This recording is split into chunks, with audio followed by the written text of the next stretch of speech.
Allohim, bu Ramazon-i sharifda bizni xushnud ayla.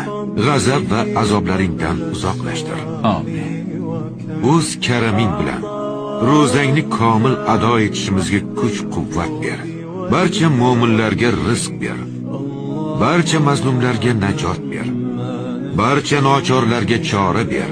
Barcha xastalarga shifo ber. Amin. Butun dunyoda senga ishonganlarni ustun qil. Ular seni roziliging uchun harakat qilishadi. Seni roziliging uchun ishlashadi. Seni roziliging uchun gapirishadi. Ularni har ishlarida sirot-u mustaqimdan ayirma. Amin. Allohim, gunohkor bandalaringmiz. Gunohlarimizni, xatolarimizni o'zing kechir, Allohim. Amin.